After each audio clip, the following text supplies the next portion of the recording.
echo of his call. ஆண்டவர் இயேசுவின் நாமம் மகிமைப்படுவதாக. ప్రభు యేసుక్రీస్తు నామము మహిమచెందురుగాక. மறுபடியும் நாம் சந்திக்கும்படி தேவன் செய்த உதவிகளுக்கு நாம் நன்றி உள்ளவர்களாக இருப்போமாக. మనమందరం మరలా కలిసేలాగా చేసిన ఆ కృపని బట్టి ఆయనకి వందనాలు. புலம்பல் 3ஆம் அதிகாரம் 22ஆம் வசனத்தை படிக்கும்போது విలాప వాక్యము 3వ అధికారం 22వ వచనం చదివి ஆண்டவருடைய இரக்கங்களுக்கு முடிவில்லை என்று வேதம் சொல்கிறது. ఆయన వాత్సల్యత ఎడతెగక నిలిచినని రాయబడి ఉన్నది. நாம் ஒரு இரக்கமற்ற உலகத்தில் வாழ்கிறோம். మనం ఒక కృప లేని ఈ లోకంలో జీవిస్తున్నాము. ஆகவே நாம் தேவனுடைய இரக்கத்தை சார்ந்து வாழ வேண்டிய கட்டாயம் ஏற்படுகிறது. అందుకనే మనం ప్రభు వాత్సల్యతపై మనం ఆధారపడి జీవించవలసింది. எல்லா நேரங்களும் நமக்கு ஆண்டவரை சார்ந்து வாழ அனுமதிப்பது இல்லை. మనం అన్ని కాలంలో ఆయన మీద ఆధారపడి జీవించే మనకు తరుణాలు దొరకవు. ஆனால் உண்மை என்னவென்றால் ஆண்டவராகிய இயேசு கிறிஸ்துவின் இரக்கம் தான் நிரந்தரமானது. కానీ నిజం చెప్పాలంటే ఆ ప్రభు అయిన యేసుక్రీస్తు వాత్సల్యత ఒకటే నిరంతరమైనది. మనిద ఉదవిக்கும் శక్తిக்கும் ஒரு அளவு இருக்கிறது.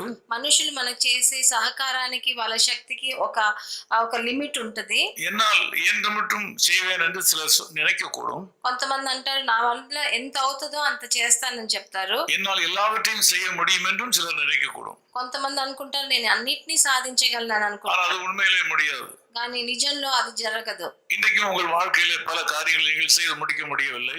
ఈ రోజు కూడా మీ జీవితంలో కొన్ని మీరు అనుకుంటున్నారు కానీ చేయలేకపోతున్నారు. காலைவேளையில் ஆண்டவர் சொல்கிற காரியம் நீங்கள் ஆண்டவரை சார்ந்து கொள்ளுங்கள். ఈ ప్రొద్దుట వేళ ప్రభు మీదకి సెలవిచ్చేది మీరు ఆయన మీద ఆధారపడాలని. அவருடைய இரக்கங்கள் காலைதோறும் புதிதானவைகள். ఎందుకంటే ఒక్కొక్క రోజు పొద్దుట ఆయన కృప కొత్తదిగా ఉందని. இன்று காலையிலே மாத்திரமல்ல உங்கள் வாழ்க்கையின் எல்லா நாட்களிலும் அவருடைய இரக்கமும் கிருபையும் உங்களுக்கு போதுமானதாக இருக்கும். ఈ ఒక్క రోజు కాదు మీ జీవితాంతం ఒక్కొక్క రోజు ఆయన వాత్సల్యత కొత్తగా ఉంది మీ జీవితంలో. ஆகவே வேத வல்லுநர்கள் சொல்லுகிறபடி கர்த்தாவே நீரே என் பங்கு என்று சொல்லி அவரை சார்ந்து கொள்வோமாக. అందుకనే వేద శాస్త్రులు చెప్పినట్టు ఆయనే మన పక్షాన ఉన్నాడని మన జీవితాంతం ఆయన మీద ఆధారపడాలి. அவரை சார்ந்திருக்கிற விஷயத்திலே கொஞ்சம் கூட இடம் புரளாதீர்கள். ఆయనని ఆధారపడే విషయంలో కొంచెం కూడా మీరు మారు మనసు తెచ్చుకోకూడదు. கஷ்டம் என்னும் நுகம் உங்கள் முதுகிலே இருந்தாலும் அதை ஆண்டவர் நீக்குவார். మీ మీద ఒక పెద్ద భారం కష్టం అన్న భారం ఉన్నా కూడా అది ప్రభు మీ దగ్గర నుంచి తొలగిస్తాడు. உங்கள் கடினமான பாதை உங்களுக்கு இலகுவாக ஆண்டவராலே மாற்றப்படும். మీ కఠినమైన త్రోవ మీకు చాలా సరళముగా ప్రభు చేస్తాడు. நீங்கள் அவரை உறுதியாய் பற்றிக்கொள்ளுங்கள். మీరు ఆయనను గట్టిగా పట్టుకోవాల్సి. அது உங்களை உயர்ந்த நிலைக்கு கொண்டு செல்லும். అది మిమ్మల్ని ఉన్నత స్థితికి తీసుకెళ్తుంది. நான் உங்களோட ஜெபிக்கட்டும். నేను మీతో కలిసి ప్రార్థిస్తాను. நல்ல பிதாவே நமக்கு நன்றி செலுத்துகிறோம். మంచి తండ్రి మీకు స్తుతులు వందనాలు. இந்த ஜெபத்தில் கலந்து கொண்ட எல்லா மக்களையும் ஆசீர்வதியும். ఈ నాతో ఏకీభవించే అందరినీ మీరు ఆశీర్వదించండి. உங்களுடைய இரக்கங்களுக்கு தான் முடிவில்லை என்று வேதம் சொல்கிறது. మీ వాత్సల్యత ఏనాడు ఎడతెగక ఉందని చెప్తుంది. மனிதனுடைய இரக்கங்கள் எல்லா நேரங்களிலும் உங்களுக்கு சாதகமாக அமைகிறதில்லை. మనుషులు మా మీద పెట్టిన వాత్సల్యత ఎప్పుడైనా మారిపోగలదు. இந்த செய்தியை கேட்ட எல்லா மக்களையும் ஆசీర్వதியும். నా ఈ వచనం విన్న అందరినీ ఒక్కొక్కరిని ఆశీర్వదించు. நான் உங்களுடைய ஊழியக்காரனாக நின்று இந்த மக்களை உங்களுடைய இரக்கங்களுக்கு உட்படுத்துகிறேன்.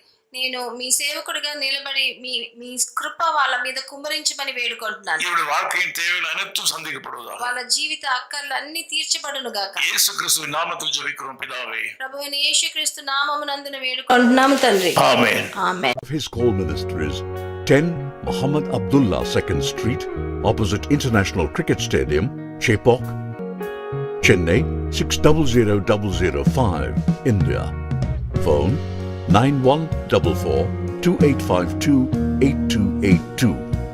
Mobile phone and WhatsApp 919841271858. Email sam@echoofhiscall.org. Website www.echoofhiscall.org. God bless you.